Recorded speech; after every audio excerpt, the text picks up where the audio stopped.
Lasset die 4 Springer beginnen. Hier haben wir ein Schachbrett.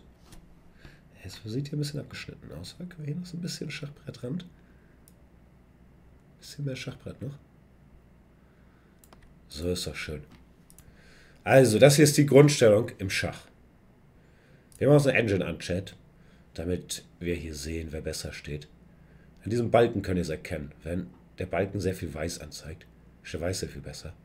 Wenn er sehr viel Schwarz anzeigt, steht Schwarz sehr viel besser.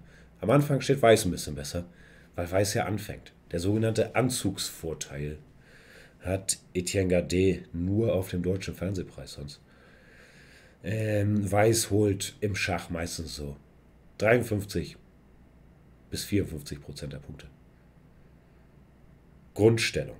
Merken wir uns. Die populärsten Züge aus der Grundstellung sind Züge, die das Zentrum besetzen. In irgendeiner Art und Weise. Schach ist wichtig, um das Zentrum zu kämpfen. Denn aus dem Zentrum können wir zum einen schnell in beide Richtungen. Zum anderen können wir den Gegner sehr einengen, wenn er keinen Platz im Zentrum hat, weil er dann keinen Platz für seine Figuren drumherum findet. Was der beste erste Zug ist, kann man drüber streiten.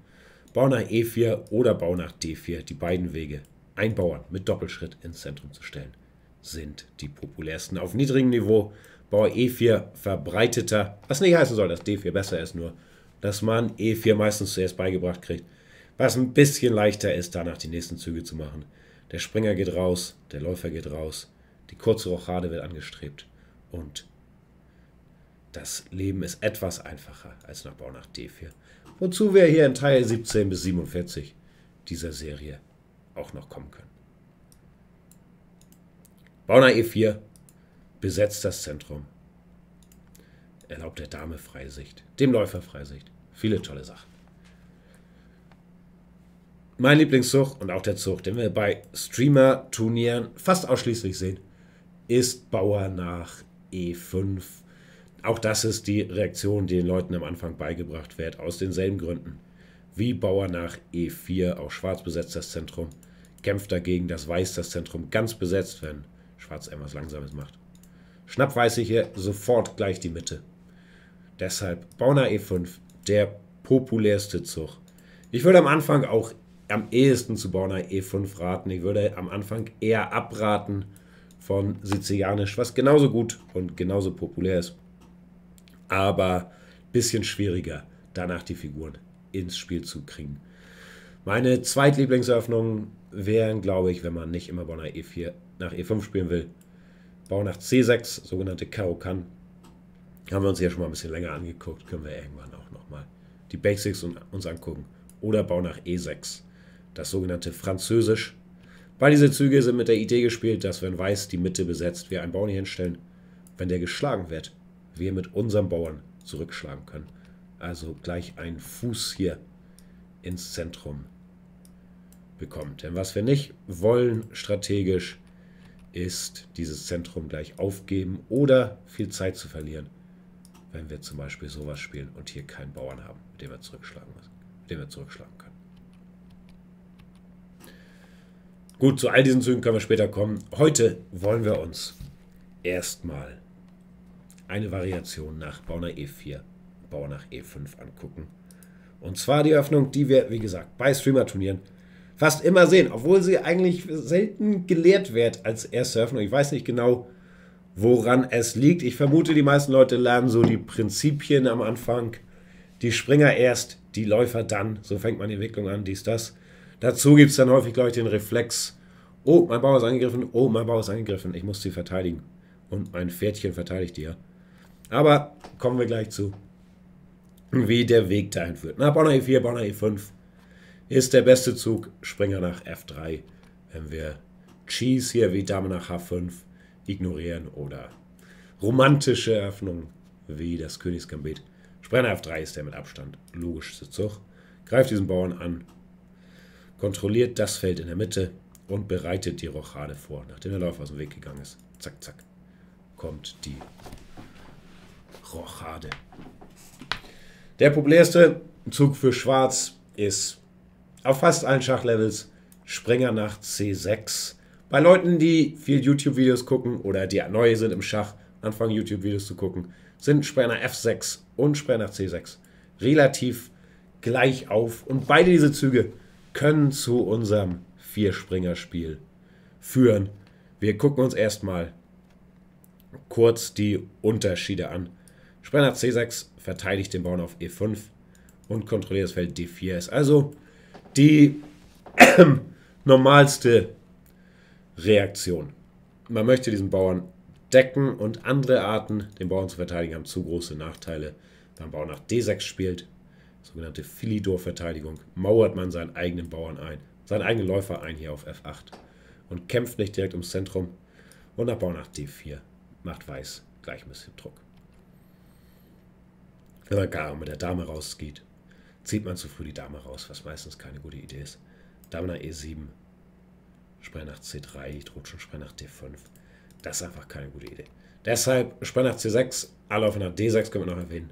Ist auch nicht gut, weil das den Läufer auf ein schlechtes Feld stellt und die Möglichkeit verstellt, später diesen Bauern zu ziehen, um den Anläufer rauszukriegen. Also der Läufer steht hier einfach sehr schlecht. Auch sowas sieht man häufig bei Anfängern, auch spiegelverkehrt, später Läufer nach D3. Will man eigentlich so gut wie nie machen, wenn dieser Bauer noch nicht gezogen hat.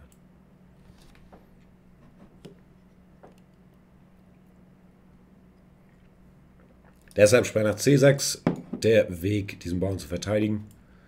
Springer nach F6 ist der Weg, zum Gegenangriff überzugehen. Wobei es eigentlich ein sehr defensiver Zug ist, aber es ist erstmal ein Weg, zum Gegenangriff überzugehen. Die sogenannte russische Verteidigung. Man sagt hier, du greifst meinen Bauern an, ich greife deinen Bauern an. Man muss dann aber sich spezifische Gedanken machen, denn wenn man im Schach immer die Züge des Gegners kopiert mit Schwarz, dann wird man relativ schnell verlieren, weil es einfach irgendwann nicht mehr möglich ist, die Züge zu kopieren. Als simples Beispiel, wenn ich hier schlage, der Springer schlägt zurück, Weiß spielt Dame nach E2, Schwarz spielt Dame nach E7, kopiert also alle Züge. Jetzt spielt Weiß, Dame schlägt E4, wenn Schwarz weiter kopiert, Dame schlägt E5, ist Weiß jetzt dran, der hier anfängt, und schnappt sich die schwarze Dame. Und zack, wir können den Zug nicht mehr kopieren. Also hätten wir verloren. Deshalb keine gute Idee, die Züge des Gegners zu kopieren. Und nach Springer schlägt E5. Jetzt sind wir im Russisch. Das gucken wir uns vielleicht in einer anderen Folge nochmal in Ruhe an. Ist der mit weitem Abstand beste Zug. Bauer nach D6, diesen Springer erstmal zurückwerfen. Und wer jetzt geschlagen wird, Springer schlägt E4 zu spielen. Und Schwarz kämpft darum, hier auszugleichen, hat die Chance schon ein bisschen vereinfacht. Die Mitte. Die Mittelbauern entfernt. Ich weiß, Springer C6, das Stafford Gambit, ist im Internet sehr, sehr populär. Ist eine sehr schlechte Variante, also so bis 1400 kann man damit vielleicht ab und zu eine Partie gewinnen, den Gegner überraschen bei höherem Niveau. Wir können irgendwann die 17 Widerlegungen des Staffords nochmal in Ruhe machen, also Springer nach C3, Bauer nach D3, Bauer nach F3, Bauer nach E5. Nach all diesen Zügen hat Weiß hier deutlichen Vorteil. Genauso wie nach Springer nach C6, Bauer nach D4, wenn man Schwarz nicht mal irgendwelche Aktivität gönnen will. Aber heute gucken wir das Vier-Springer-Spiel an. Und viele Leute, weil sich halt vielleicht nicht auf diese Komplikationen einlassen wollen, reagieren auf Springer nach F6 mit dem Zug Springer nach C3. Sagen sich, hier, ich verteidige diesen Bauern.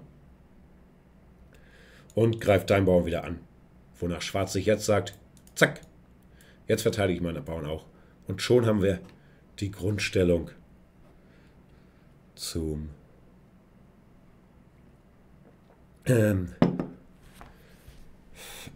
Vier-Springer-Spiel. Engine Line sagt, Kugel gestern 1900 mit Stafford weggeklatscht. Ey, Chat, ich bin ein großer Fan von Kugelbuch. Ich finde seine Shows sehr, sehr unterhaltsam. Aber bitte lasst uns differenzieren. Wenn ich versuche, ernsthaft Eröffnungsbasics euch beizubringen, es kann sein, dass er eine Partie mal gewonnen hat. Ich meine, DWZ-Ratings, nicht Online-Ratings. Aber die Ausnahmen bestätigen die Regel. Ab einem gewissen Grundniveau ist das halt Quatsch. Und es wäre auch für Kugelbuch sehr, sehr förderlich, wenn er aufhören würde, das jede Partie zu spielen. Aber das muss er selber wissen. Es ist ja auch wichtig, gut zu unterhalten. Warum mich das Thema immer ein bisschen triggert, ist, dass es halt so offensichtlich Blödsinn ist. Also wenn ihr euch hier den Balken anguckt, er sagt schon 2,5 Bauerneinheiten, Vorteil für Weiß. Also im Prinzip gibt man auf höherem Niveau die Partie auf und das ganze Internet denkt halt, dass sie irgendeinen krassen Cheatcode gefunden haben, wonach Weiß irgendwie unter Druck steht. Also hier, wenn ich Bauern nach D4 spiele, was ein schlechter Zug ist, habe ich trotzdem deutlich einen Vorteil und Schwarz hat keinerlei Vorteil. Wenn ich nachspreche, schlicht C6, D schlicht C. 3 Züge mache, auf keine Tricks reinfallen, gewinne ich halt. Aber es frustriert mich wahnsinnig, auch wenn wir hier irgendwie versuchen, weil ich versuche euch was über Schach beizubringen, dass ich nur Stafford, lol, habe aber ein Video gesehen, Kugel hat damit aber eine Partie gewonnen. Lass mich damit bitte in Ruhe. Und das hat nichts mit Kugelbuch runtermachen zu tun. Ich bin großer Fan und wenn ihm das Spaß macht, wunderbar. Aber bitte lasst uns trennen zwischen, wir reden ernsthaft über Schacheröffnung oder Roffel, Stafford, Roffel, Boncloud. Jerome Gambit. Also, 4 Springer spielen. Springer nach C6. Auch jetzt hat Weiß die Wahl zwischen diversen Optionen.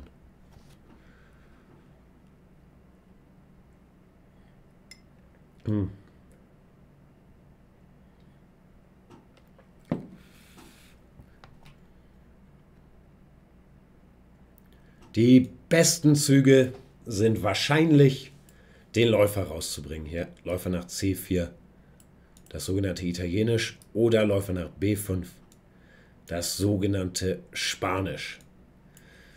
Ich bin nicht sicher, warum das bei Streamer-Turnieren nicht so populär ist. Ich vermute, es liegt daran, dass sich einerseits, dass die Leute, glaube ich, lernen, dass man früh die Springer rausbringen soll und dann, dass es sich halt relativ sicher anfühlt, den Springer hier rauszubringen. Es kann einem nichts passieren. Man verteidigt den Bauern, man hat Einfluss aufs Zentrum, es sieht ziemlich logisch aus. Deshalb ist dieser Zug populärer, als er, glaube ich, sein sollte. Natürlich ist es kein schlechter Zug. Weiß entwickelt eine Figur, bringt sie ins Spiel. Ist aber auch kein besonders guter Zug. Also, wenn man es philosophischer angehen will, ist Springer nach C6, um diesen Bauern zu verteidigen. Wie gesagt, der beste Weg, den Bauern zu verteidigen. Aber es ist auch ein kleines Zugeständnis, weil der Springer auf C6 gar nicht so toll steht im weiteren Kampf ums Zentrum. Er verteidigt zwar dieses Feld und auch dieses Feld und verstehe mich nicht falsch, es ist der Zug, den ich auch fast ausschließlich spiele. Aber der Springer hat hier auch manchmal Nachteile.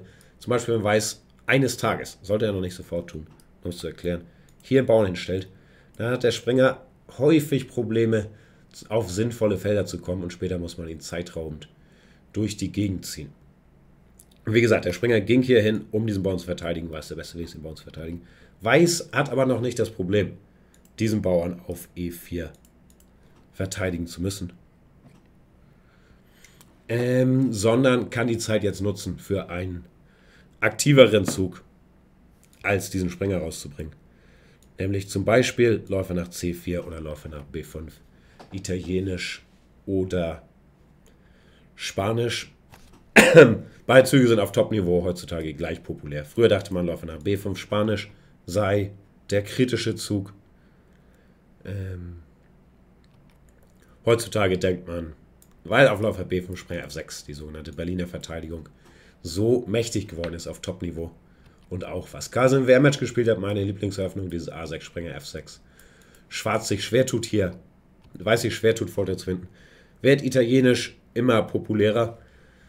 Dann aber meist nicht mit der Idee, diesen Springer nach C3 zu stellen. Das ist, was ich eben versucht habe zu erklären, dass der Springer da meist nicht so toll steht. Sondern nach zum Beispiel Springer nach F6 eher den Bauern hier zu stellen und dann den Bauern eventuell auf das Feld zu stellen, um so das Zentrum zu kontrollieren.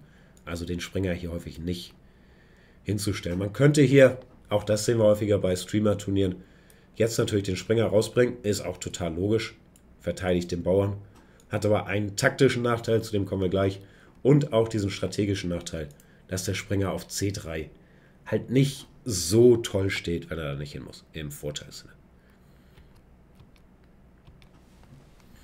Trotzdem, in dieser Folge wollten wir uns erstmal das 4-Springer-Spiel angucken und wir gucken uns jetzt an.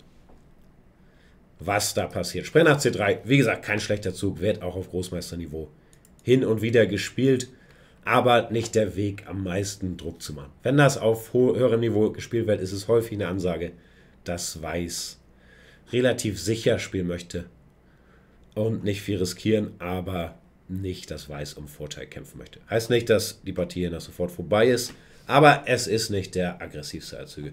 Wow, Vlesk auch im Chat. Grüße dich, Vlesk. Ronny Berger am Start. Ja, mir ist aufgefallen, deshalb machen wir auch die Show ja heute, dass halt so bei Zugzwang und jetzt bei dem Just Chessing Turnier am Wochenende fast jede Partie diese Stellung irgendwie auf dem Brett stand. Und deshalb dachte ich, wir müssen ja noch mal ein bisschen erklären, warum einerseits das nicht so gefährlich ist, was für Möglichkeiten besser sind und vor allem eine Sache, zu der wir gleich kommen, die mich ein bisschen stört, wo Schwarz immer diese Chance kriegt, die wir dann im Finale bei Just Chessing gesehen haben, die aber auch häufiger übergangen wurde. Also grundsätzlich, nach Springer nach C6, die beiden besten Züge sind Läufer nach C4, italienisch, oder Läufer nach B5, spanisch.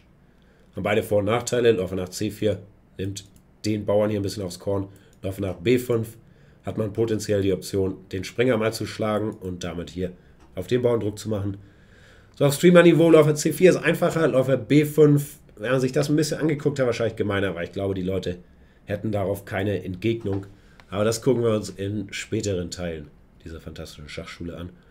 Nach Springer nach F6, russisch, muss man sich auf Internetniveau, wenn man um Vorteil kämpfen will, wahrscheinlich am besten einmal kurz angucken, was nach Springer schlicht E5 passiert. Wonach es halt die drei Möglichkeiten gibt, diesen Fehler zu machen. Springer schlicht E4. Es gibt, was aber im Internet, glaube ich, relativ selten vorkommt, die beste Möglichkeit, Bauer nach D6, Springer nach F3 und jetzt Springer schlicht E4, wonach Weiß ein bisschen besser steht, aber Partie erst weitergeht. Und es gibt das berühmte Stafford Gambit, über das ich eben schon gerantet habe, werden wir dann im Russisch-Teil auch nochmal behandeln. Auch das hier haben wir aber, wie gesagt, im Turnier relativ häufig gesehen und ich erwähne es hier nur nochmal, weil jetzt nach Springer nach C3, was den Bauern verteidigt, Springer nach C6, wir wieder dieselbe Stellung haben, nämlich das sogenannte Vier-Springer-Spiel. Die gängigste Zugfolge ist zu kriegen, ist auch Bauer nach E4, Bauer nach E5. Springer nach F3, Springer nach C6, Springer nach C3.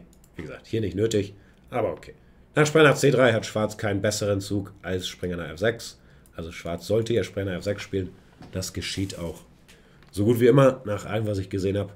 Und jetzt steht Weiß am Scheideweg. Hat hier mehrere Möglichkeiten. Bei Just Chessing und Zugzwang sehen wir eigentlich immer nur eine davon, nämlich Läufer nach C4. Was in dieser Stellung ein Fehler ist. Und um das in Zukunft vermeiden zu können oder ausnutzen zu können, dachte ich, wir müssen dieses Video machen. Ronny Berger hat das ja im Finale von Just Chessing am eigenen Leib erfahren, auch ich glaube, weil er mit der Zugfolge sich ein bisschen vertan hat, dass man das hier nicht unbedingt machen sollte in genau dieser Situation, nachdem die 4 Springer schon draußen sind. Also Läufer nach C4, wie gesagt, wenn Schwarz Springer nach C6 spielt, ist es völlig in Ordnung und der vielleicht beste Zug, den Läufer rauszubringen. Aber dann, wenn Springer nach F6 kommt, sollte Weiß jetzt nicht Springer nach C3 spielen, was zur selben Stellung führt wieder, sondern Bauer nach D3, was erstmal passiver aussieht, aber tatsächlich aggressiver ist. Und dann später entscheiden, wo dieser Springer hingeht. Häufig geht der Springer dann auch eine andere Route. Kommen wir später zu. Hier gibt es auch, wenn man aggressiver spielen will, die Möglichkeit Bauer nach D4. Das ist so ein bisschen trickreicher. Lernen wir auch später. Ich wollte nur darauf hinaus, hier könnte man auch wieder mit anderer Zugfolge zu dieser Stellung kommen. Auch das wollen wir nicht sehen. Denn das hier ist kein guter Zug. Läufer nach C4. Und zwar aus spezifischen Gründen. Ich habe schon häufig genug gepredigt. Das wissen bestimmt einige von euch. Aber wie kann man das hier taktisch ausnutzen? Wir gucken uns erstmal an, wie der Trick funktioniert. Und dann gucken wir uns an, was sonst häufig passiert. Chat kennt sich aus. Der sogenannte Center Fork Trick. Heißt es so? Ich glaube nicht, dass es so heißt. Screwball sagt, D4 und Scotch Game spielen. Ja, kommen wir auch noch zu. Das sind legitime Möglichkeiten, sowohl anstelle von Läufer nach C4 als auch anstelle von Springer nach C3. Aber hier, in dieser Stellung, ich habe es jetzt nicht mitgeschrieben, aber gefühlt, ich glaube, in jeder zweiten Partie auf dem Brett stand zuletzt bei Zugzwang und bei Just Chessing, habe ich jetzt im Finale von Johnny ist ja auch großer Theorie-Studiosis, zum ersten Mal diesen Trick gesehen, den ich seit Jahren fordere. Springer schlicht E4. Ich hatte die Stellung nur einmal in der Turnierpartie gegen, ich glaube, einen internationalen Meister mit 2084.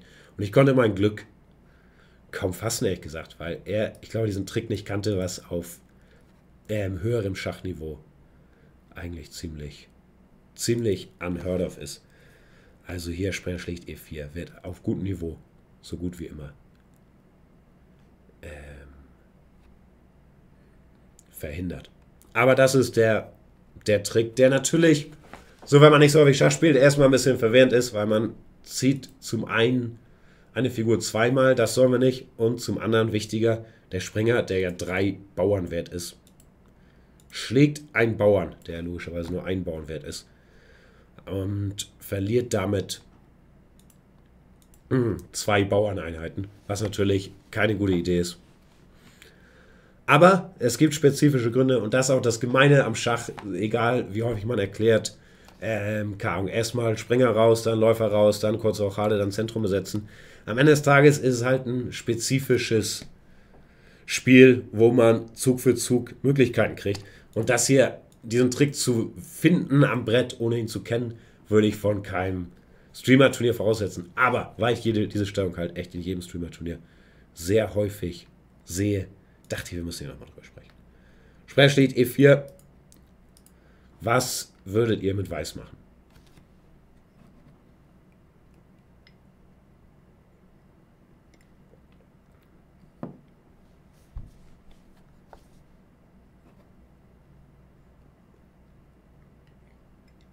Okay, ich lese zurückschlagen natürlich und Läufer schlägt F7. Das sind auch die beiden Hauptoptionen, die wir uns erstmal angucken. Ich denke, der erste Reflex wäre zurückschlagen, den Springer schlagen und juhu. Springer weggenommen, aber jetzt kommt der schwarze Trick. Hat Chat ja auch schon mal wie erwähnt. Schwarz hat eine Figur verloren. Aber diese beiden Figuren hier können wir jetzt mit Hilfe der Bauerngabel erwischen. Bauer nach D5. Greift sowohl den Läufer als auch den Springer an. Ist verteidigt von der Dame hinten, der Bauer. Und tatsächlich steht Schwarz hier schon ein bisschen angenehmer. Klingt nach nichts Besonderem, aber weil Schwarz am Anfang der Partie, da er ja nicht anfängt, schlechter steht, ist es nach 5 Zügen bzw. nach 4 Zügen schon ein bisschen angenehmer zu stehen. Schon eine relativ große Errungenschaft. Und das sollte man sich nicht nehmen lassen. Weiß gar die Figur nicht retten. Von Ronny Berger haben wir hier im Finale, ich vermute unter Schock ein bisschen durch diesen Trick. Springer schlägt E5 gesehen, was nicht funktioniert, denn man steckt einfach eine unbeteiligte Figur noch ins Geschäft, rettet dafür aber keine der beiden beteiligten Figuren. Und nach Springer schlägt E5, so kam es in der Finalpartie, steht Schwarz schon auf Gewinn, wie wir im Fachjargon sagen, weil Schwarz jetzt die Figur schon zurückgekriegt hat, aber seine Gabel noch hat. Daher kein Ausweg für die Figur. In der Partie kam Bauer nach D4 und jetzt hätte Johnny, wenn er hier mit dem Springer den Läufer geschlagen hätte, einfach eine Figur mehr gehabt. Ronny Berger sagt, war Quatsch, lass nicht drüber reden. Jo, sehe ich genauso. Ich wollte es nur hier ganz kurz erwähnt haben, weil es in dieser Finalpartie kam. Weiß er bessere Möglichkeiten hier, aber keine, die toll sind. Die objektiv beste Option ist, den Läufer hier hinzustellen, was aber, glaube ich, wenig Gegner machen würden. Der Läufer ist ein bisschen wertvoller als der Springer, weicht aus, verteidigt den Springer, so dass man hier wenigstens den Bauern zurückkriegt. Schwarz schlägt, der Läufer schlägt den Bauern. Und was machen wir jetzt, Chat?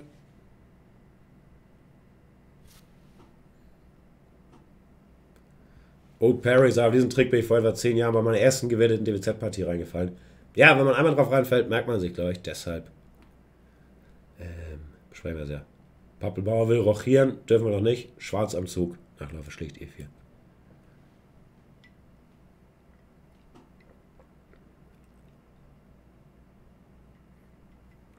Läufer G4 wird vorgeschlagen, bisschen zu aggressiv. Grundsätzlich wollen wir auch hier die Rochade erstmal vorbereiten. Und Läufer nach G4 ist keine so gemeine Fesselung hier. Weiß will Bauer nach H3 spielen und den Läufer schnell loswerden. Nach Läufer nach H5 können wir ihn gleich vertreiben. Und wenn wir hier schlagen müssen, stehen wir auch ein bisschen schlechter. Also Läufer nach G4 könnte später ein relevantes Thema sein, ist hier aber nicht Priorität. Läufer C5, ja, das gefällt mir besser. Bereite die kurze Rochade vor. Trotzdem wahrscheinlich das beste Feld für den Läufer. Ich würde gern diesen Bauern noch im Blick behalten, falls hier irgendwann geschlagen wird. Und auf C5 kann er auch so von C3, B4 oder C3, D4 belästigt werden. Also Läufer C5 sieht logisch aus, aber würde ich noch nicht machen. Bauer nach F5 wird auch vorgeschlagen. Zu aggressiv. Wird hier weggenommen. Und hier weggenommen. Können wir noch nicht machen. Also, beste Möglichkeit. Alter, jetzt guckt euch mal jetzt zu. Alle haben Sorgen, ob man sich das Spiel nochmal angucken kann. Aber es freut mich, das heißt, er ist Leute interessiert, Dankeschön. Also ein halbes Jahr auf meinem Twitch kann man sich das auf jeden Fall angucken. Ob wir jemals mit YouTube anfangen, wir werden sehen. Beste Möglichkeit, Chat sagt auch, Läufer nach D6. Sehr gut, erfüllt alle unsere Ziele. Bereitet die Rochade vor, verteidigt diesen Bauern und bereitet auch jetzt vor, Bauer nach F5 zu spielen bei Bedarf. Diesen Läufer hier zu kicken und damit Weiß im Zentrum zu beschäftigen. Viel mehr muss man eigentlich aus theoretischer Sicht nicht wissen. Viel mehr weiß ich tatsächlich auch nicht. Hier steht Schwarz ein bisschen besser, weil Schwarz das Zentrum etwas besser kontrolliert als Weiß. Ich zeige euch noch zwei Sachen, die vielleicht euch billige Punkte einbringen können. Der Normalzug für Weiß wäre hier kurze Rochade, denke ich. Für Schwarz genauso kurze Rochade. Und jetzt wäre es ja, anderes war, warum ist F5 vorbereitet? Weil es den Bauern deckt. Also sofort F5 war ja das Problem. Weiß schlägt und schlägt hier. Wenn wir den Bauern verteidigt haben, dann ist hier Schlagen und hier Schlagen als Reaktion nicht mehr gut. Also decken wir.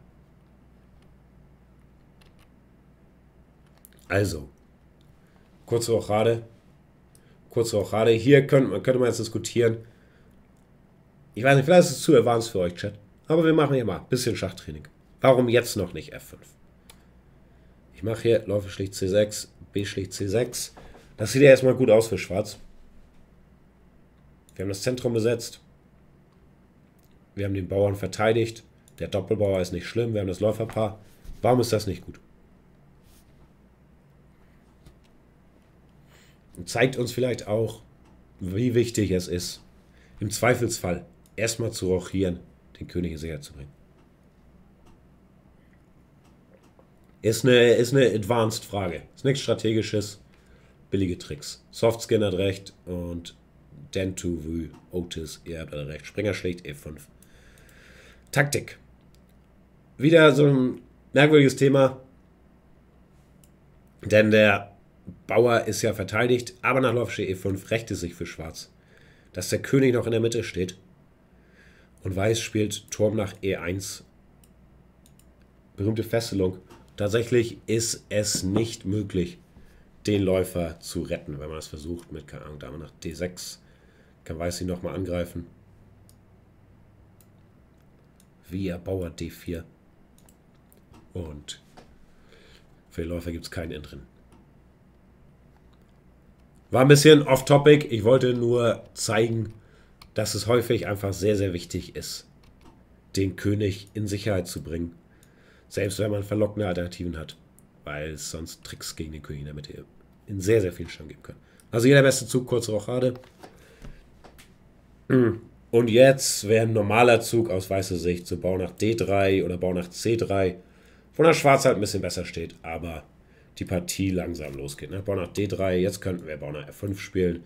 Jetzt könnten wir auch hier die Fesselung machen, über die wir vorher geredet haben. Wir könnten unseren Springer wegziehen, damit der Läufer sich nicht mehr gegen ihn tauschen kann. Hier haben wir diverse Möglichkeiten, die ich alle akzeptieren würde.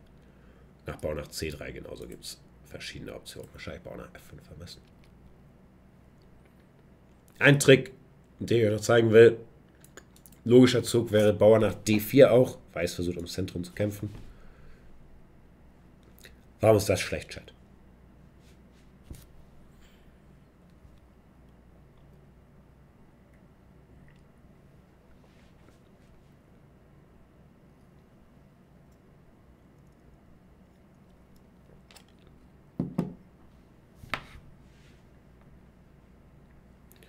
Verliert den Bauern, sagt Chat. Ja, warum? Nach Spieler schlägt D4. Wie gesagt, F5 gefolgt von E4. Ne, auf F5 kann ich wieder hier schlagen und dann den Bauern schlagen. Oder ich könnte auch einen Schach geben und dann den Bauern schlagen. Also für F5 ist die Lage hier noch nicht stabilisiert genug. Ja, ich lese schon mehrere richtige Antworten im Chat. Der Trick ist, Springer schlägt D4. Oder auch E schlägt D4, aber Springer schlägt D4. Ist ein bisschen zwingender. Springer schlägt, Bauer schlägt.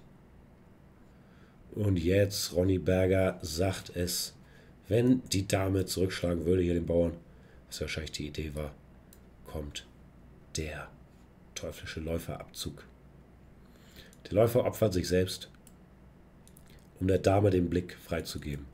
Richtung D4. Läufer schlägt H2 Schach. Ist Schach, also muss Weiß bedienen, schlägt. Wir schlagen die Dame und gewinnen. Also kommt häufiger vor, als man denkt, habe ich schon in diversen Blitzpartien gesehen. Genau diese Stellung. Deshalb zeige ich das noch. Bauer nach D4 natürlich. Kein guter Zug. Wir wiederholen nochmal. Ging ja schnell jetzt. Wir kommen gleich noch zu Läufer F7. Aber erstmal diese Variante. Läufer nach C4. Fehler. Springer schlägt E4. Stark. Trick ist, Springer schlägt E4, D5. Der Doppelangriff. Läufer nach D3. Bester Zug. D schlägt E4. Läufer schlägt E4. Wir spielen Läufer nach D6. Decken den Bauern. Verteidigen unser Zentrum. Und bereiten die kurze Rochade vor. Und danach steht Schwarz. Bisschen besser. Mehr müsst ihr nicht wissen. Aber wer diesen Trick angebracht kriegt, warum nicht?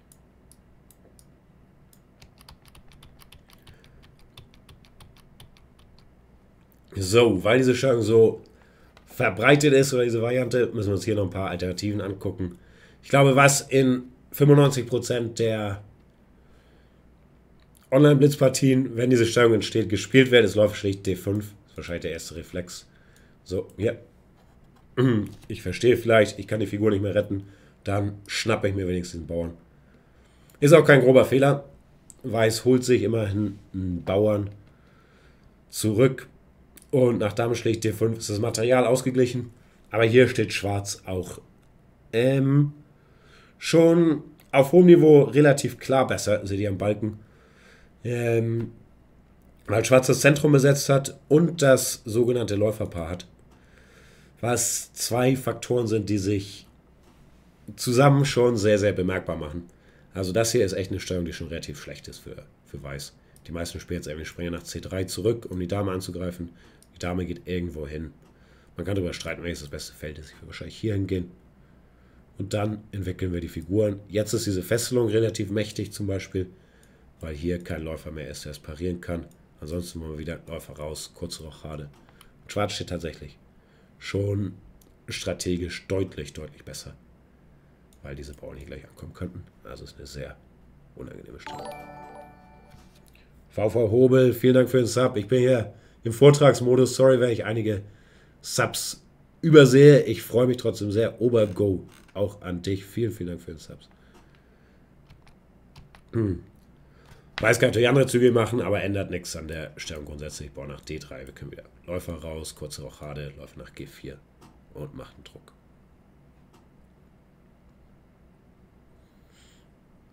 Gar nichts noch Neues. Wenn das Läuferpaar so gut ist, warum versucht man nicht immer den eigenen Springer für einen Läufer zu tauschen? Würde man, wenn other things being equal, wenn das gehen würde, aber es ist ja nicht so leicht, den eigenen Springer für einen Läufer zu tauschen. Läufer sind ja langschrittige Figuren, die lassen sich nicht so leicht erwischen vom Springer.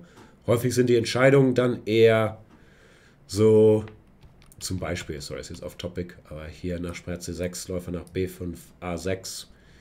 gebe ich meinen Läufer her für den Springer, verdoppel damit aber die schwarzen Bauern. Also es ist selten so auf hohem Niveau, dass man jetzt clean einen Läufer abtauscht gegen einen Springer freiwillig.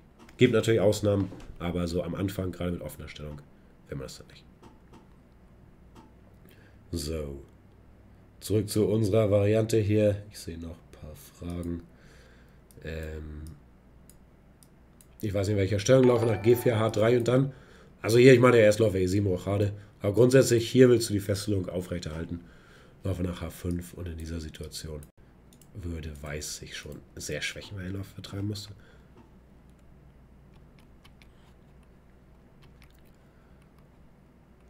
Freddy sagt, gibt es mittlerweile schon Modelines, die du gar nicht in einem Chessable-Kurs behandelt hast? Ich habe auf Chessable so ein E4, E5 Komplettrepertoire für Schwarz gemacht, aber sehr, sehr fortgeschritten, also hat nicht viel mit dem zu tun, was wir hier gerade machen. Ich glaube, grundsätzlich hat sich nicht so viel geändert. Es gibt ein, zwei Geschichten, die ich vielleicht mal ergänzen könnte eines Tages, wenn ich Zeit habe, insbesondere hier in dieser Variante hat sich ein bisschen was getan. Sorry, ist jetzt sehr off-topic. Aber hier Carlsen so und so weiter, alles keine theoretischen Probleme, aber Sachen, die in meinem Kurs noch nicht so drin sind. Und hier, ich sehe schon eine gute Überleitung zu unserer nächsten Variante. Die Frage von Glory484. Als ich Ende der 90er Schachlehrling war, wurde mir gesagt, dass der Sprecher E4, Läufer E7 gut ist, weil es die Rochade zerstört ist. War das früher die allgemeine Meinung? Ne, das stimmte auch noch nie. Aber es wird tatsächlich nicht nur viel beigebracht, sondern auch viel gespielt, was ja auch ein naheliegender Instinkt ist. Hier Nachsprecher schlicht E4. Wenn man jetzt schon sieht, oh, also einen Schritt weiter denkt sozusagen, Nachsprecher E4, D5, gewinnst du ja die Figur zurück, dann sagen sich viele,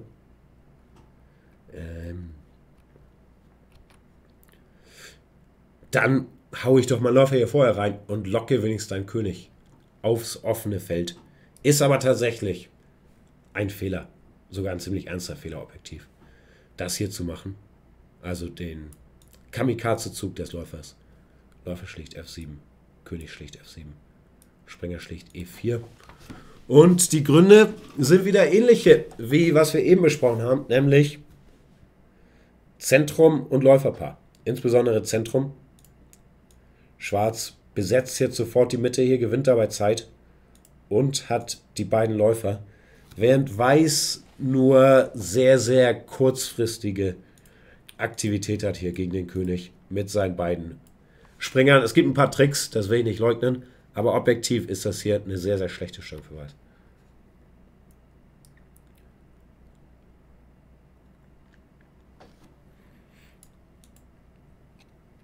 Bau nach D5 und nichts funktioniert so richtig. Chat, heute machen wir 4 Springer-Spiel. Wenn ich hier mal eine kleine Eröffnungsserie fortsetze, machen wir vielleicht auch noch mal die anderen Sachen. Ja, es gibt natürlich super viel Eröffnungen. Man kann sie nicht alle auf einmal abhandeln. Bau nach D5. Ich weiß nicht, was der naheliegendste Zug ist. Man muss ehrlich gesagt auch nicht viel wissen über diese Stellung, weil Schwarz schon deutlich besser steht. Wenn dieser Springer einen Schach gibt, zieht der König sich zurück. Hat jetzt zwar nicht die Rochade, steht aber trotzdem nicht so unsicher. Und der wichtigere Faktor ist, dass Schwarz sich super schnell hier entfalten kann. Den Springer kann man vertreiben mit Bau nach H6. Dieser Bauer droht schon vorzuziehen, den Springer zu nerven. Und die Stellung ist tatsächlich schon fast, also auf hohem Niveau wäre diese Stellung schon verloren für Weiß, weil Weiß halt hier nicht viel ausrichten kann, langfristig gegen die schwarze Zentrumskontrolle. Es gibt einen Trick, den ihr wissen solltet vielleicht, wenn Weiß hier mit dem anderen Springer dieses Schach gibt, König angreift, dann gibt es eine Falle. Ich weiß nicht, ich glaube, ich überfordere euch mit zu vielen Varianten, aber es ist ja trotzdem auch wichtig zu sehen, dass das hier nicht gefährlich ist. Der König geht nach G8. Objektiv ist hier sogar noch besser, nach E8 zu gehen. Aber didaktisch ist es, glaube ich, wertvoller, nach G8 zu gehen, sich da ein bisschen zu verstecken. Solo hohen Seite eingesperrt, Turm auf H8 ist egal.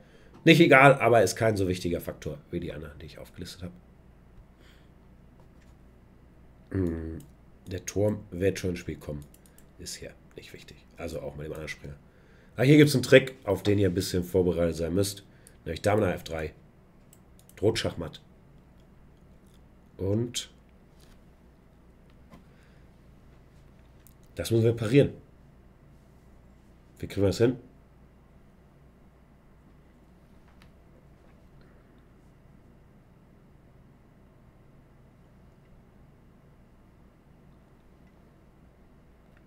Läufer der E6, der weggeschlagen. Ich lese Dame nach D7 und Dame nach E8. Beides richtig.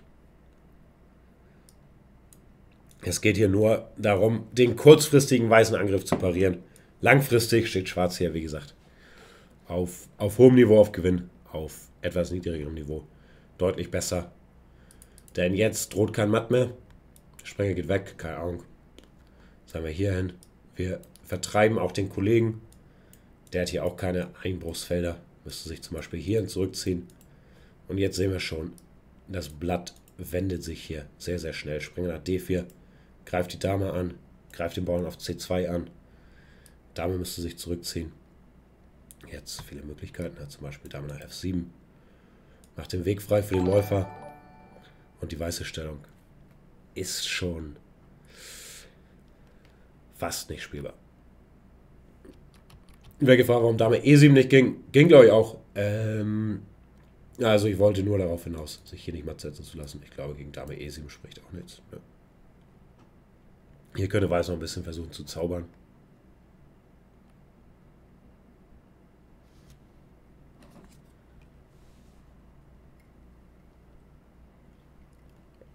Jolodon sagt, wenn wir noch so, sei ich schon recht albern, Partien auswendig zu lernen. Ich weiß nicht, was SCNR heißt.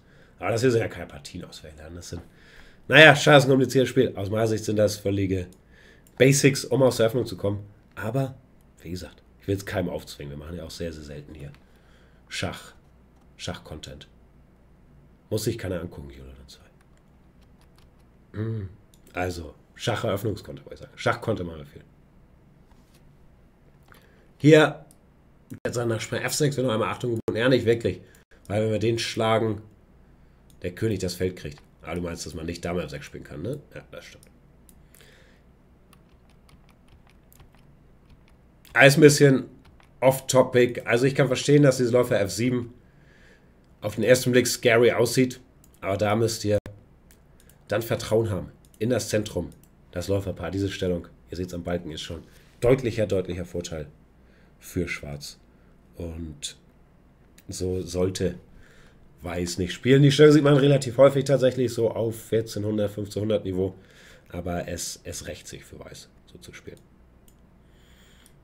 Manchmal geben die Leute jetzt nicht das Schach, sonst sind sie jetzt zurück. Aber auch dann werden die Springer gleich durch die Gegend gepusht. Bauer nach E4.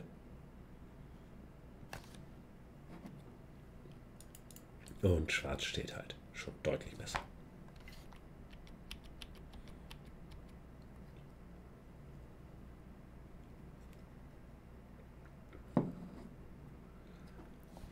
Arelle sagt, es rächt sich für Weiß auf 1400 Niveau nicht unbedingt, lol. Ja, das Argument höre ich ja immer, auf dem und dem Niveau ist es egal, weil auf meinem Niveau ticken die Uhren anders. Also, ich weiß nicht. Ich weiß keine Statistiken, ob Weiß auf 1400 Niveau aus dieser Stellung viele Punkte holt in der Stellung nach Springer nach G1. Ich würde vermuten, auch auf 1400 Niveau, dass das hier eine profitablere Stellung für Schwarz ist als die Grundstellung. Da Schwarz hier deutlichen Vorteil hat und in der Grundstellung halt Nachteil. Aber ich lasse mich da gerne eines Besseren belehren. Und häufig will man ja auch von 1400 Niveau irgendwann auf 1500 kommen. Sonst würden wir ja nicht so viel über die Niveaus reden. Wenn man auf seinem Niveau bleiben will, muss man sich ja nichts reinziehen.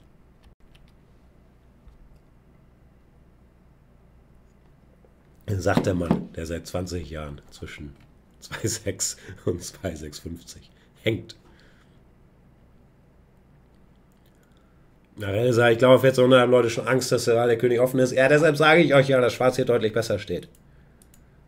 Der weiße König ist langfristig offener als der schwarze, weil hier die ganzen schwarzen Figuren ankommen, ihn überfallen, weil Weiß halt keinerlei Raum im Zentrum hat. Und hier nach Bauer nach E4, Springer nach G1, davor sollten die Leute Angst haben.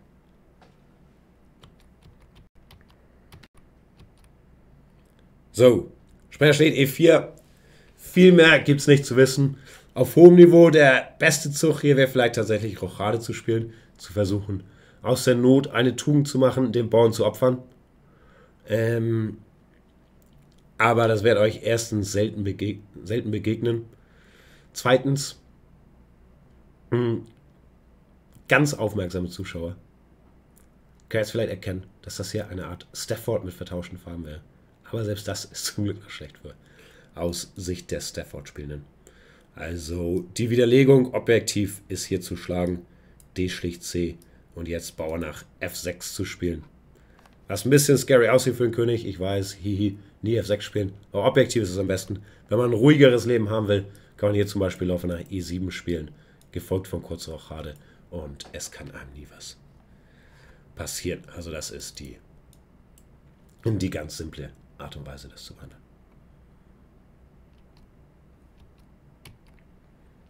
Aber wie gesagt, kurze Rochade wird euch von Leuten, die Läufer C4 spielen, so gut wie nie begegnen. Weil die hier entweder Läufer F7 spielen oder Springer schlicht E4. Wenn es geschieht, Springer schlicht C3. Also spricht auch nichts gegen Springer F6 zurück.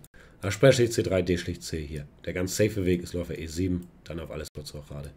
Der aggressive Weg ist Bauern F6. Bauern mehr zu halten und besser zu stehen.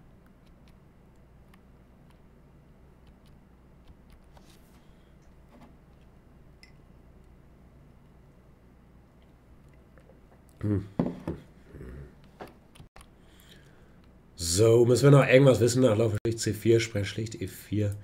Ich glaube, vielleicht noch eine Sache. Eine letzte Möglichkeit, je nach Bau nach D5, wäre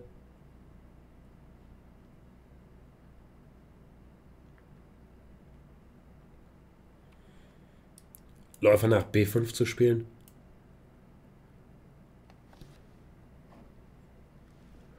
Und nach D schlicht E4, Springer schlicht E5.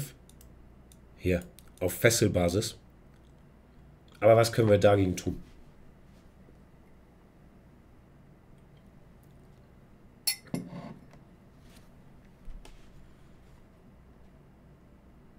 Zwei Möglichkeiten, die ich beide gelten lasse. Läufer nach D7 ein bisschen passiv. Läufer nach D7, dann geben wir wieder freiwillig den Läufer her. Das wollen wir nicht.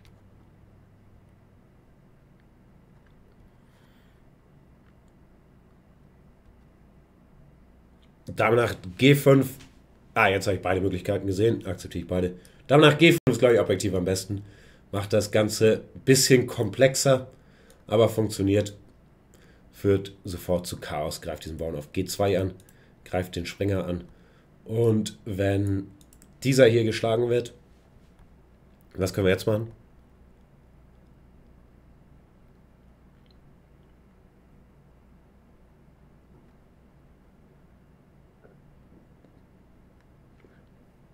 Wir könnten G2 schlagen, ist Chaos. Aber wir könnten uns auch das Leben einfacher machen. Diesen Läufer schlagen. Zack. Mit deutlichem Vorteil. Wieder wegen des Läuferpaars. Wegen des besetzten Zentrums.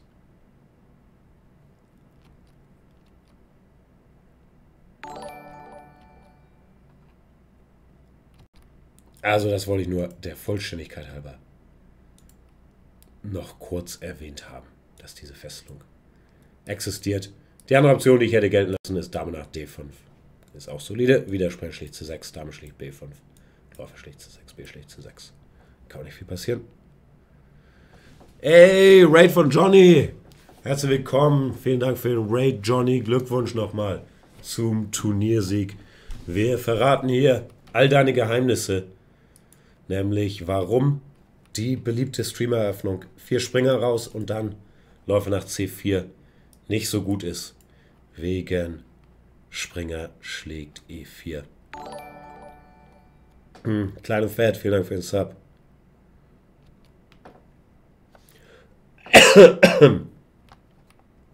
Kommen wir jetzt zu Alternativen, denn das 4-Springer-Spiel als solches ist ja noch nicht so schlecht. Und wenn man sich sagt, hier, ich habe keinen Bock, keine Ahnung, Italienisch zu lernen oder Spanisch Und dann muss ich noch Russisch oder was weiß ich was können. Ich will immer die Pferde rausziehen. Dann kann man das durchaus machen. Chat, was haben wir hier für bessere Möglichkeiten als Läufer nach C4, wonach uns dieser Trick hier ereilt?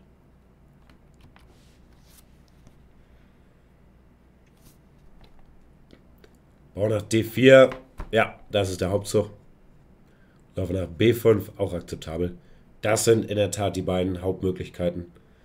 Läufer nach B5 oder Bauer nach D4.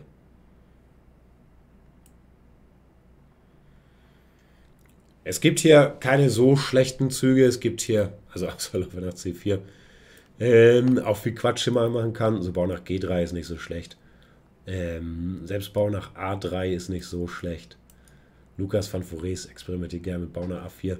Also man weiß hier, irgend so ein Halbwartezug macht. Steht nicht unbedingt schlechter. Was aber halt auch dafür spricht, dass dieses Setup mit Springer auf C3 und Springer auf C6 schon relativ ausgeglichen ist, weil beide Seiten nicht mehr so leicht Druck machen können. Aber der beste Zug, wenn man in diese Stellung reingerutscht ist, ist meiner Meinung nach Bauer nach D4. Ist auch was auf hohem Niveau inzwischen meistens gespielt wird. Die Alternative, dieses Läufer nach B5, gibt Schwarz zu viele Möglichkeiten. Deshalb ist Bau nach D4 bisschen aggressiver und ein bisschen besser. Ist, glaube ich, nicht so eine Eröffnung, die man bei Streamer-Turnieren viel sehen wird, weil es viel direkt zu Infight, zu Konfrontation führt und sich die Leute nicht so sicher sind, was da los ist. Wir haben es einmal gesehen bei, ich glaube, Edo P gegen Eddie, wo dann Schwarz auch tatsächlich ganz schnell besser stand. Aber objektiv ist hier Bau nach D4 der beste Zug. Wenn man sich das nicht traut, dann laufe nach B5 raus.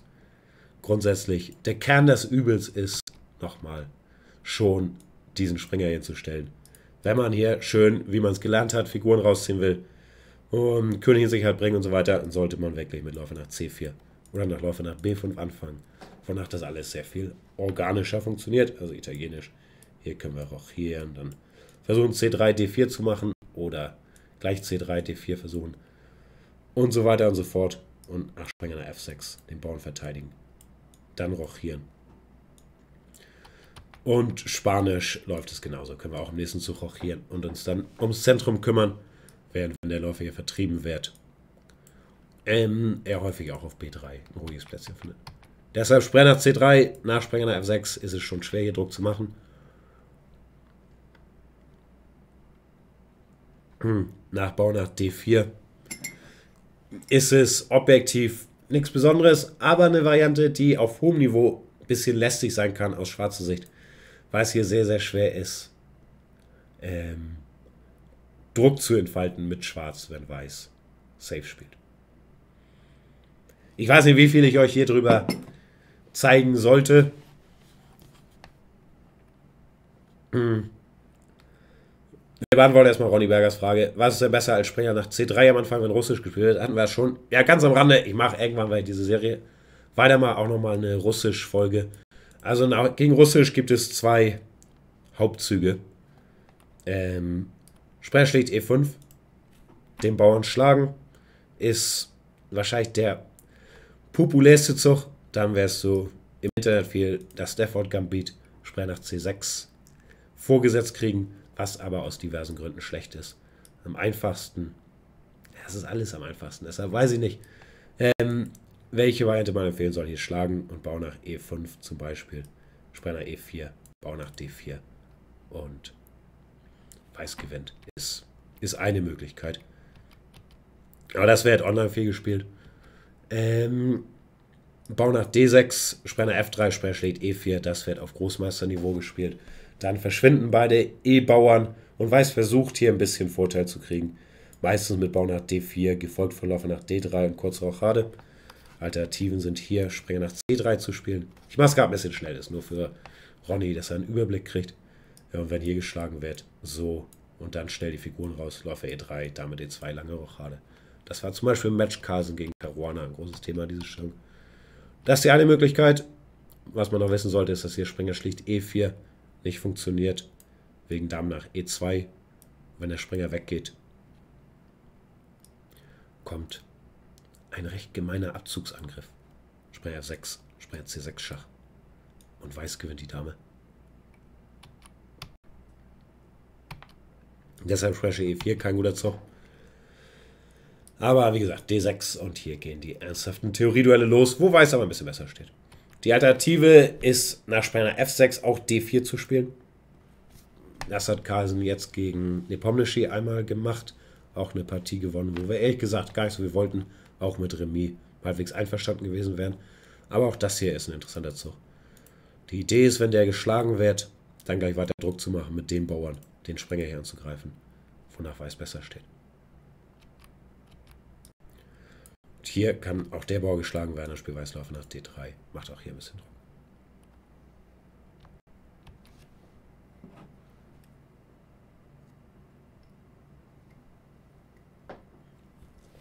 Also das sind die kritischen Sachen gegen Russisch. Du meinst ja, du wolltest eigentlich D3 spielen. D3 ist ein bisschen passiv.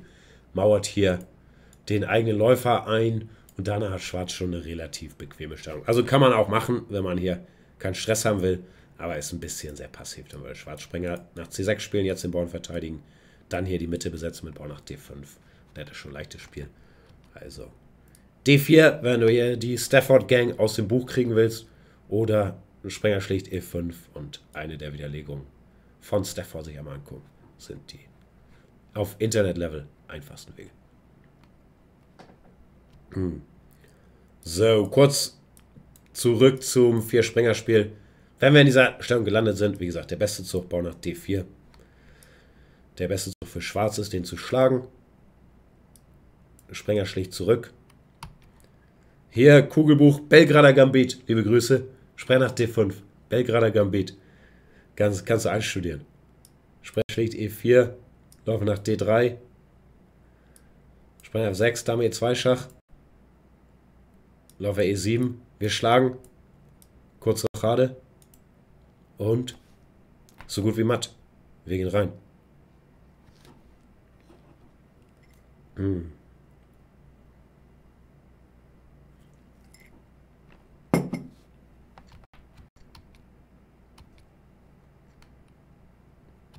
Das Problem dabei ist, dass Springer schlicht E4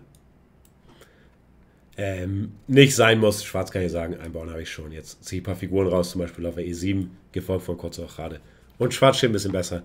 Also, wie so viel mit diesem Cheese in der Öffnung. Funktioniert es nicht, kann aber vielleicht 1, 2 Punkte einbringen. Aber hier müssen wir uns, bis wir zur Gambitstand kommen, auch schon 5 Züge merken. Das ist vielleicht ein bisschen viel. Also na, E schlicht D. Springer D5. Das berühmte Belgrader Gambit. Springer schlicht D4 ist der normale Zug und der beste. Wonach, ja, Schwarz sich Gedanken machen sollte, wie er seine Figuren rauskriegt. Chat, was wären hier gute Züge?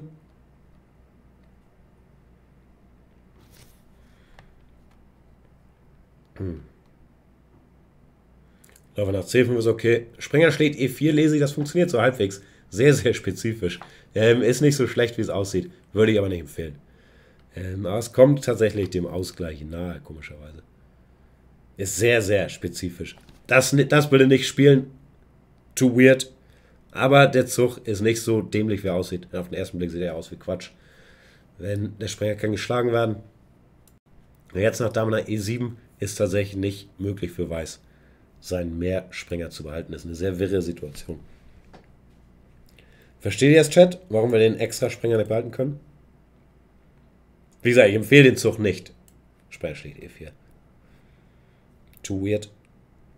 Aber versteht ihr, warum wir hier die Figur zurückverlieren?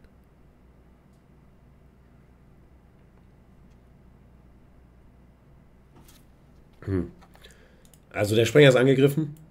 Wenn wir ihn mit der Dame entfesseln wollen, verteidigen, wäre der andere Springer angegriffen. Zack.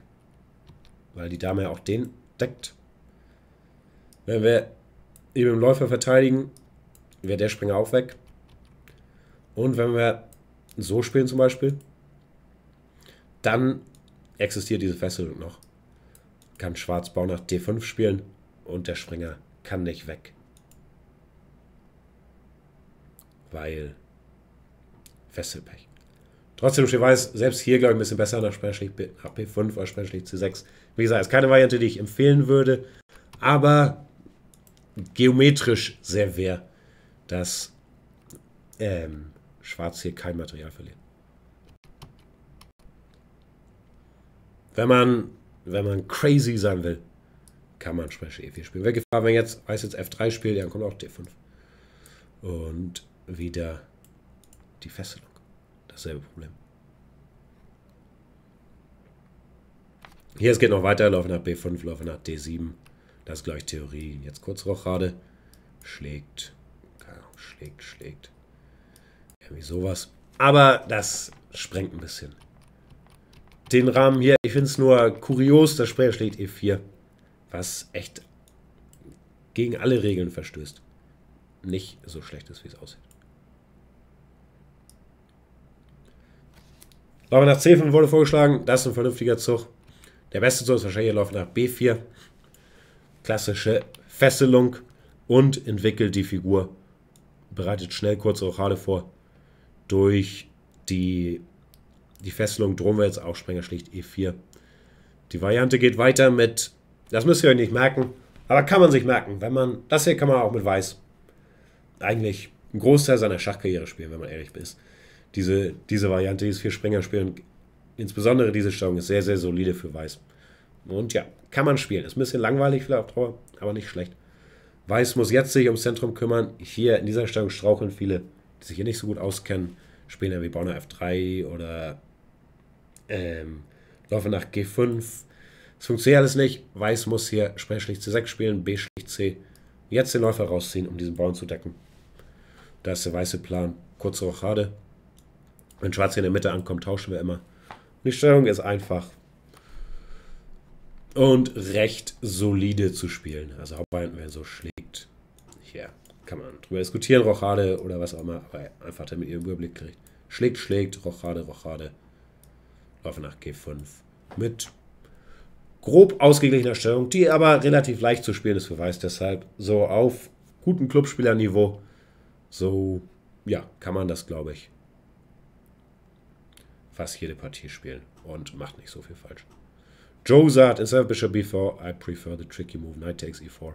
I guess you just joined, Joe, because we literally covered that 2 minutes ago. Also, Ronny, wenn du hier nochmal ins 4-Springer-Spiel abrutscht, dieses Bau nach D4, E schlägt D, Springer schlägt D4, Läufer B4, jetzt schlagen und Läufer D3, kann man spielen. Ist relativ easy zu spielen. Dann kurz Rochade, Läufer raus, Dame raus, Türme in die Mitte und ja, Stellung grob ausgeglichen. Leben geht weiter. Läufer nach C5 wurde noch gesagt, ist glaube ich ein bisschen schlechter, weil dann Läufer nach E3 kommt. Und jetzt Schwarz sich schon wieder nicht entwickeln kann. Da nach schlägt eine Figur weg wäre. Wenn Schwarz jetzt naiv, keine Ahnung, rochiert. Kann Weiß hier zuschlagen. Die Dame angreifen. Sorry, ich bin erkältet. Schlägt zurück. Gewinnt Läufer.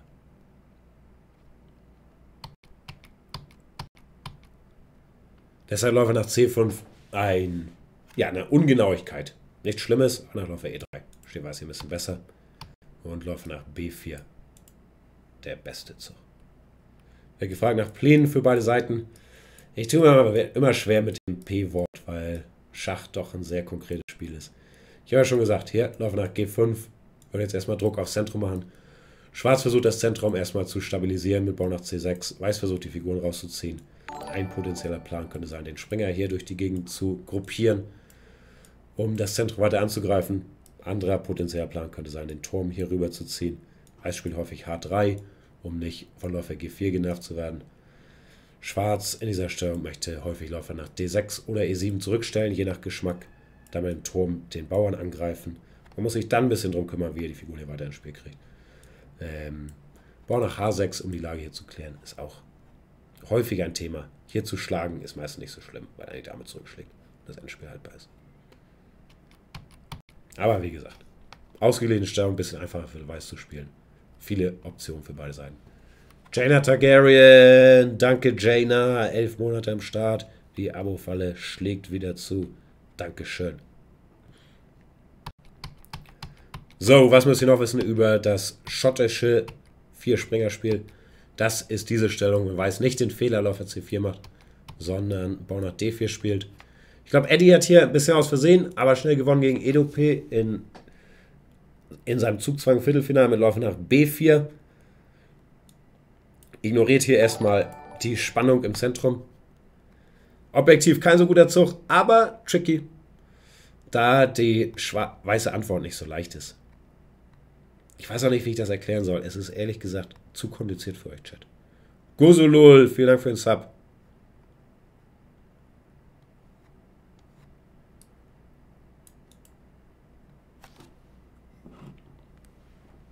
Die Lösung ist, Springer schlägt E5. Sagen wir, schlägt hier. Und jetzt, Chat, ein guter Zug für Weiß. 2 Züge lasse ich gelten.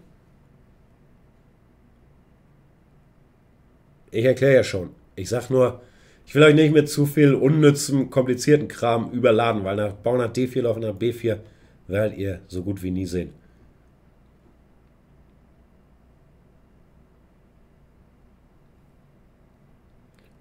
So, ich habe schon beide richtigen Züge gelesen. Dame nach F3 und Dame nach G4.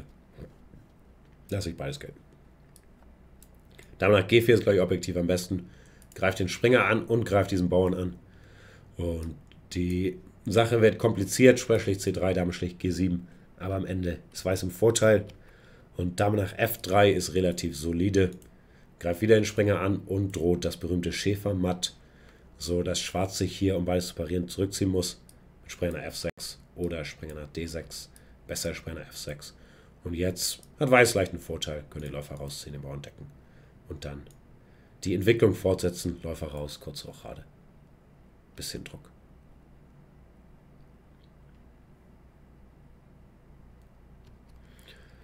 Dan fragt, geht hier Springer schlägt F7, meinst du wahrscheinlich gefolgt von Dame F3 Schach? Ne, geht nicht. Nach König schlägt F7, Dame F3 könnte der Springer sich einfach dazwischen stellen. Das würde nicht funktionieren. Und nach Springer schlägt F7 geht, glaube ich, auch etwas aggressiveres. Schwarz müsste jetzt nicht schlagen, sondern könnte gleich Dame F6 spielen, die zum Angriff übergeht. Aber ne, das funktioniert nicht.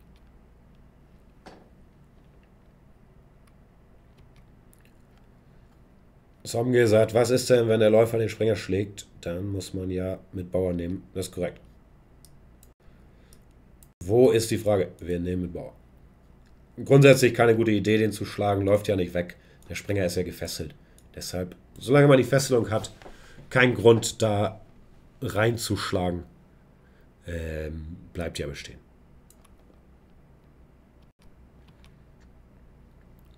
Also, das ist das sogenannte schottische Vierspringerspiel. Wenn man in dieser Stellung landet, sollte man so spielen. Idealerweise noch wissen, nach Läufer nach B4, dass wir jetzt, um hier alles unter Kontrolle zu behalten, hier tauschen müssen und den Läufer rausziehen. Der Grund ist, wir können den Läufer nicht sofort rausziehen, weil dann der Springer hier angegriffen wird. Und andere Züge uns sinnvoll zu entwickeln haben wir nicht. Also schlagen wir hier 10 Läufer raus, dann schlagen wir Bauern, die auf D5 auftauchen, auch hier kurz mit grobem Ausgleich. Gibt hier noch ein paar Modevarianten, das wird zu weit gehen. Es gibt auch sonst noch, glaube ich. Aber das braucht ihr erstmal nicht. Zum Abschluss gucken wir uns noch einmal das sogenannte spanische Vierspringerspiel an. Wer jetzt dieser Läufer hier rauszieht. Hauptvorteil davon ist, wir entwickeln den Läufer und wir erlauben nicht den Trick nach Läufer C4, Springer schlägt E4. Kann man also machen, ohne dass was Schlimmes passiert. Somge, vielen Dank für den Sub. Hat davor immer Angst, weil der König so geöffnet wird? War der König doch nicht offen. Das Problem aus praktischer Sicht auf höherem Niveau ist, dass Schwarz zu viele vernünftige Möglichkeiten hat. Hier Springer nach D4, das ist ein bisschen verwehrend, weil wir den Springer schon wieder ziehen. Aber es ist ein guter Zug, möglich gemacht dadurch, dass der Springer auf C3 steht. Also wenn Weiß hier schlagen würde, nach E schlägt D, hätte Schwarz gleich Spiel. Das können wir nochmal abfragen, Chat. Wenn hier dieser Bauer jetzt geschlagen wird, was müssen wir tun?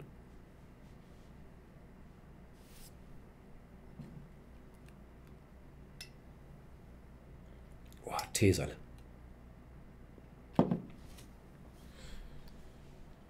Dame nach E7 ist korrekt.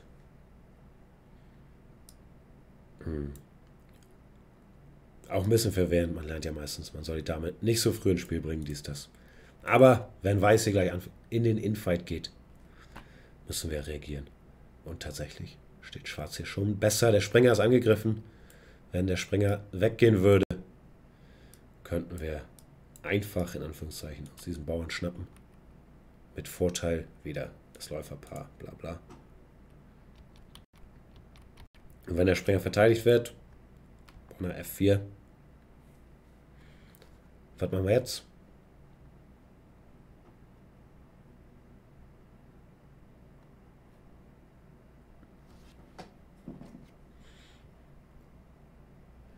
D6, kein legaler Zug. Wegen des Läufers, der noch hier rumsteht. Chat, Alter. Ihr könnt nicht alle denselben illegalen Zug vorschlagen. Was ist los mit euch? Fokushose jetzt hier auf den letzten Meter.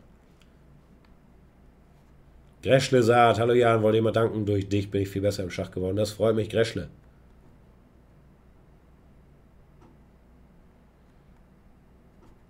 Juicy Fruit sagt, hätte ich nicht Springer auf C7 spielen können. Gerade, nee, du standst im Schach. Nach Dame schlägt E4.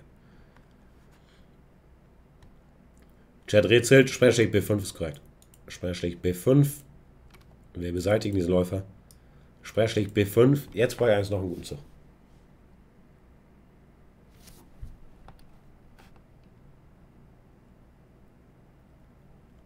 Gibt noch Fragen zur Stellung nach Dame schlägt E4 gleich. Okay, wir gehen zurück.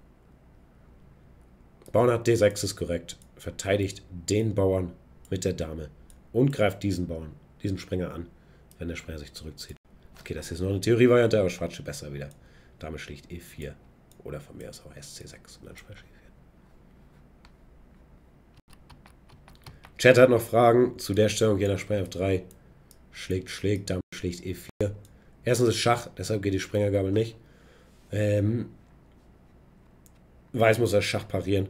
Das kann er tun mit Dame nach E2. Dann tauschen wir die Damen. Und jetzt müssen wir uns tatsächlich hier drum kümmern. Das könnten wir machen mit König rüber, das wäre okay. Aber nicht die beste Möglichkeit. Was ist die beste Möglichkeit, Chat? Schachaufgabe wieder.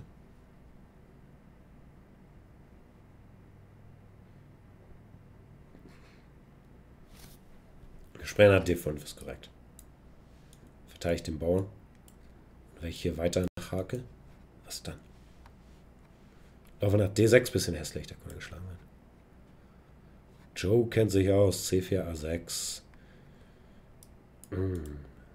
Gegenangriff. Und Schwarze besser.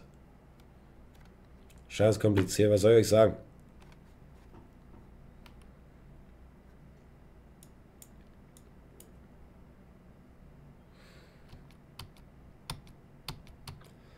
Wenn hier der König wegginge, okay, können wir alles möglich machen. Wir können wieder den Damentausch erzwingen mit Dame C4 Schach. Jetzt muss Dame E2. Wir sind wieder in derselben Stellung. Nach Springer D5. Und Deal Dicer, wir haben alle Engine an. Nein, jetzt gegen. Wir wollen ja was lernen hier.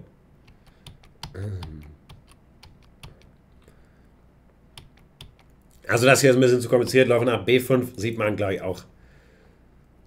Auf dem Niveau sehr, sehr selten. Es passt nicht so gut zusammen mit Springer nach C3. Also wenn ihr Läufer nach B5 spielen wollt, dann spielt es bitte hier. Spielt echtes Spanisch. Dann müsst ihr auf Springer nach F6 nicht den Springer hinstellen, sondern könnt rochieren oder Bauern nach D3 spielen. Das sind die ernsthafteren Varianten. Werden wir eines späteren Tages uns nochmal angucken. Springer nach C3, Springer nach F6, Läufer B5. Ich soll noch sagen, Schwarz muss hier nicht irgendwie mit Springer nach D4 anfangen, Chaos zu machen. Hier spricht nichts dagegen. Zum Beispiel Läufer nach B4 zu spielen auch. Die weißen Züge zu imitieren. Das Tempo ist halt nicht so hoch, dadurch, dass das gespielt wird. Und Schwarz wird Zeit haben, Bau nach D6, kurz Rochade, eine normale Stellung zu kriegen. So, Chat. Ich glaube, das reicht fürs 4-Springer-Spiel. Natürlich könnte ich da auch eine 10-Stunden-Lecture machen. Ich habe gleich auch eine Serie auf Chess24, wenn ihr hier Advanced 4-Springer-Spiel Schissel euch reinziehen wollt. Aber erstens gibt es noch Fragen. Zweitens, sollen wir sowas häufiger machen zu anderen Eröffnungen? Habt ihr da Bock drauf? Jaina sagt, wieso trainieren wir? Ich dachte, wir müssen Jaina, weil, hauptsächlich aus aktuellem Anlass, weil diese Stellung in gefühlt jeder Just Chessing und jeder Zugzwangpartie gespielt wird. Und ich wollte das fixen. Ich möchte, dass sämtliche Streamer der Welt dieses Video gucken, sodass wir anfangen können, andere Öffnungen zu spielen.